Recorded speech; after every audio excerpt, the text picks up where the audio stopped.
Եկեղեցու իբր բարենորոգման պլան է մշակել Փաշինյանը։ Արդյոք ինքն է այն մարդը, որը դրանով զբաղվելու իրավունք ունի, էլ չեմ ասում կաթողիկոս հանելու եւ նորին նշանակելու։ Չէ, իրավունք չունի։ Ոչ մի բան իրավունք չունի, ինքը իրավունք ունի մենակ երկրին նայելու, երկիրն չի նայում։ Չէ, դե եկեղեցին մերն է, ծեր չտար։ Կաթողիկոսին եկեղեցիականն են դրան։ Ամբողջ եկեղեցին վարդապետները, եպիսկոպոսները, նրանք են դրան։ Նիկոլնով է, կաթողիկոս ասուծառան է, պետությունից անկախ է, եթե եկեղեցին չներ, հայ ազգ այսօր գործուն չեն ունենա։ Նիկոլով ով կաթողիկոս փոխ է, ով է Նիկոլը, չի կարող եկեղեցու խաթրին է չկպնի, պտի հոգի տա, իրա հոգին պտի ինքը վերանա, ինքը իրան պտի վերացնը։ Բայց իրավունք ուներ ինքը Ոչ մի դեպքում, ինքը իրավունք չուներ, նույնիսկ մտներ եկեղեցի։ Մեր ժողովուրդը մենք պտի թույլ չտայինք, որ ոտքը տներ եկեղեցի։ Եկեղեցու բարեփոխումներին շատ բացասական են վերաբերվում, որովհետև այստեղ ոչ կաթողիկոսն է հարցը, ոչ եկեղեցին է հարցը։ Դա մեր ինքնությունն է հարցը, ու մենք բոլորս է հասկանում ենք։ Ես սովորական հասարակ շատ ուժեղ գիտելիքների տեր մարդ չեմ, բայց շատ լավ հասկանում եմ, որ դա մեր ինքնությանն է կպնում։ Դա կաթողիկոսի հետ կապ չունի։ Ոչ, ղեկավարը ունի իր ղեկավարությունը, եկեղեցին ունի իր եկեղեցական գործերը, որտեղ ինքը թուրքերի հետ ախբերություն է, ինքը փոխվել է, մուսուլման է, մենք քրիստիան։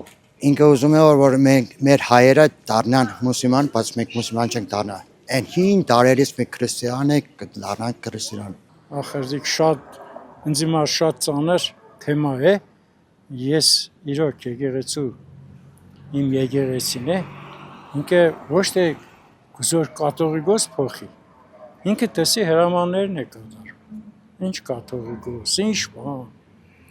ամեն մարդ թող իր ընտանիքը մի հատ տեսնի, թե իր ընտանիքը ոնց է, ինքը ոնց է կազմակերպում իր ընտանեկան բոլոր հարցերը, ինչ հարց ուզում է լինի, էլի, դու կաթողիկոսի հետ ինչ գործում ես, ինքը իր համար առանձին կառույց է, եթե ես բառը ճիշտ կսեմ, ինքը ժողովրդի համար է, 1700-1800 տարի այդ եկեղեցին եկել է, մենք էլ այդ եկեղեցով ապրել ենք, ու այդ եկեղեցով էլ կապրենք, մեր եկեղեցին կանգուն է, ոչ ոք իրավունք չունի, պետք է կան ուղղակի եկեղեցու պատերը, քարերը, պետք է համբուրեն ու երստան, այդպես պետք է։ Թե իրան հրաման է եկել, որ քանդեն խառնեն եկեղեցին։ Մեր սրբազանը ինքը շատ տաղանդավոր մարդ է։ Ինքը բանից Կիլիկիայից Ետում թագավոր լսել եք։ Այդ թագավորի բանի այդ տոհմից է ինքը շատ խելացի հզոր մարդ է։ Շատ իրանք ուղղակի երազեն ու իրանց մեջ այդ մեր սրբազանի կեսի չափ մարդ են։ Ուղղակի հրաման է կատարում են էլ իրան, բայց մենք դիմացող ազգ ենք, մենք կդիմանանք, եթե կարող ես լավ բան անել, լավ բան աղա էլի, վադն չի կենես, ես կյանքը անցողիկ է, այսօր մենք կանք, եկուս չկանք, ինչի մեդեից վատ բաներ խոսան, կամ ինչի իր հետևից խոսան, պես կարելի է։ Դե իրավունք չունի, բայց թելադրանքներով երևի ունի, այդ էլ արդեն մենք չիտենք, չէ, քաղաքականությունը գործ չունի եկեղեցու հետ, եկեղեցին անջատ կառույց է։ Շատ վատ եմ նայում, իրավունք չունեն, ժողովուրդը պիտի անի, եթե որևէ բան անելու լինի, ժողովուրդն անելը, ոչ թե ինչ-որ կառավարություն։ Ինչու իրավունք չունի։ Որովհետև եկեղեցին անկախ է պետությունից։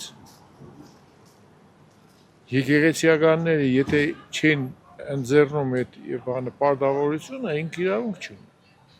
Պետական հարցերով թող զբաղվի։